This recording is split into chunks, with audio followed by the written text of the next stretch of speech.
One of the main stories, well, we said the main story this week is a market I really want to get into. It's a market that interests me a hell of a lot. It's the Indian market, guys. We've trained a lot of Indian clients here at Simaero over the years, and a lot of those guys we've trained, guys and girls, we've become close friends with. Now, the support that we get out of India on the podcast really has humbled me over the past week. A huge amount of downloads coming from all the people in India listening to us on Ghana. Thank you so much. And please continue doing it. Give us a rating, and if you like it, just share it on. We get a huge amount of support there, and it's a market that really interests me. So I want to talk about it, even if we do a short segment on it each week. I'd like to dig a bit more into that industry there and try and find out what's going on. You know that India's the third largest aviation market in the world. It's massive. Next to China and the USA. It's massive. Impressive. Yeah, the Indian Aviation Authority controls the third largest airspace in the world as well. And I see that they've just rolled out ADS-B now. Yeah. It's ridiculous. 9 million square kilometers. Huge. That is unbelievable. And it's one of these markets that's just bubbling expanding. over and expanding so fast. I mean, look, they got their challenges, there's no doubt about it. Like everyone else, Yeah. they've got their challenges. And, our aim here is to sort of, today, let's give a bit of a brief overview on what's happening there. Maybe concentrate a bit on Indigo. I've got a bit of information on them. Another airline that just, to me, seems to have done everything right. It's Indigo's India's biggest airline. But they've got not just that right. They've got the right aeroplanes. They're the right size. They've expanded during this period, so a lot of their global competition is gone. So they're going to come into this market similar to the Ryanair theory.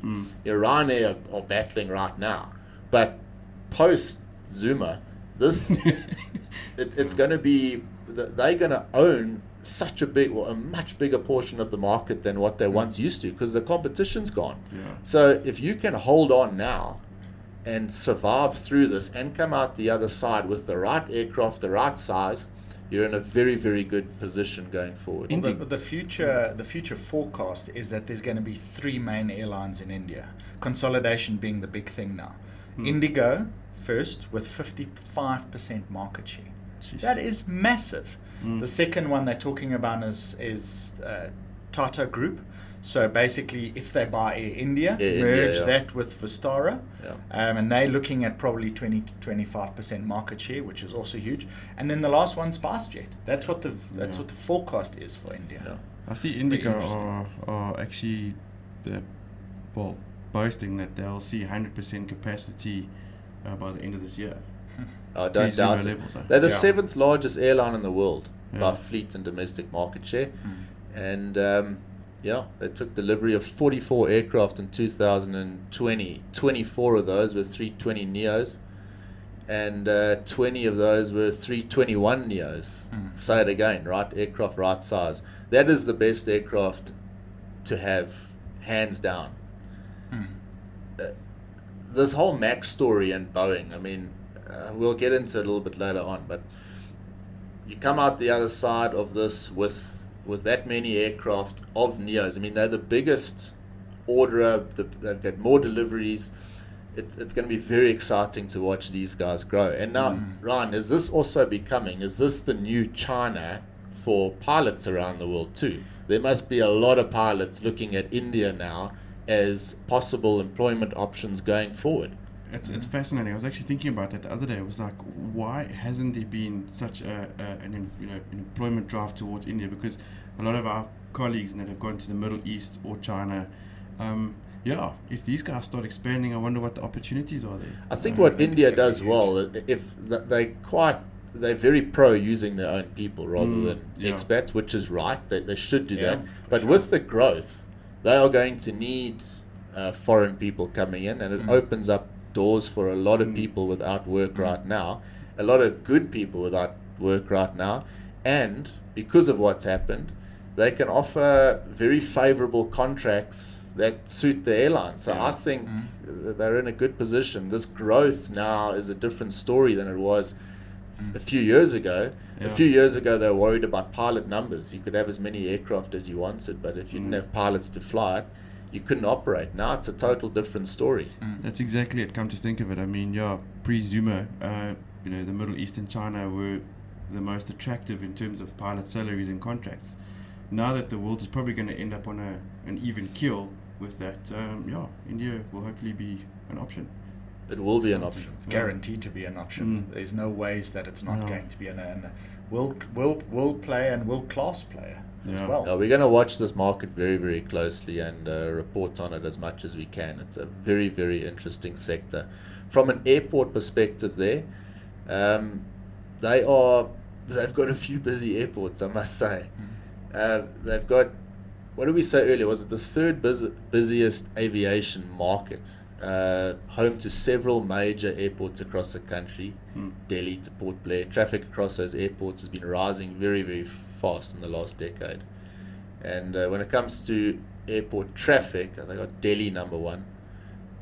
67.3 million passengers in the financial year 2019-20, slightly down from its peak in 2018 with 69.2 million.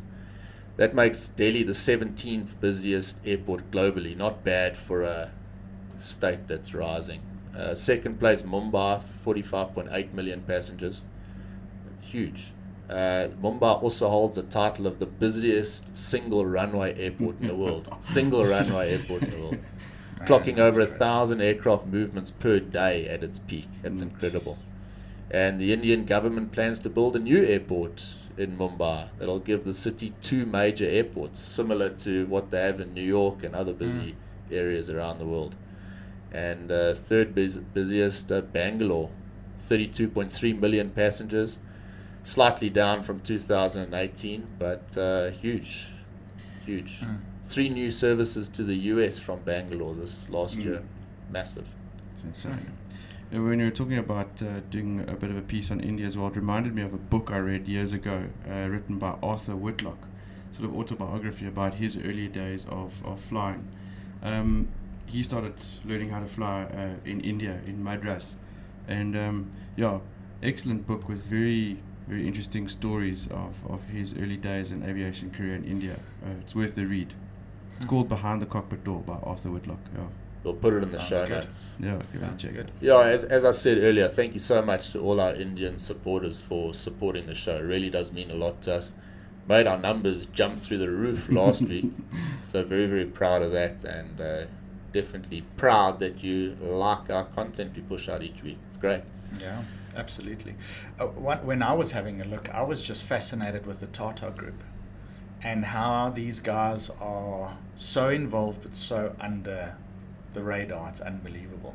There's Ratan Tata, who owns Tata Sons. They own industry like you cannot believe, virtually everything, from tea to airlines to everything. And I decided to do a little bit of reading because they're looking at buying Air India and that, and doing that merger. They are the foremost group to do it. But if you look at him, that group is sitting at the value of about $130 billion.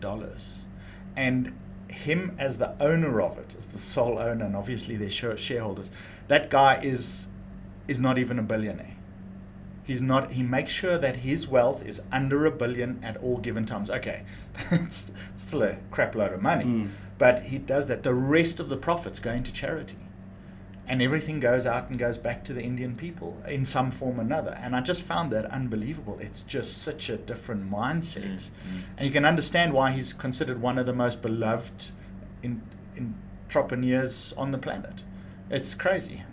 And he's now so active in the aviation market and getting more into it. So it's going to be very interesting. Those are the people we need in the aviation market. We do. She clearly knows what he's doing. I might be mistaken, but I think he might be part of one of the owners of the group, because remember back in the good old days, you and I both used to ride Harley Davidsons. The glory days. The glory days. But you know how many Harleys are actually assembled in India? Yeah. As well? Really? Yeah. He could possibly be involved with that. We'll try and find out. Actually. Yeah, good point.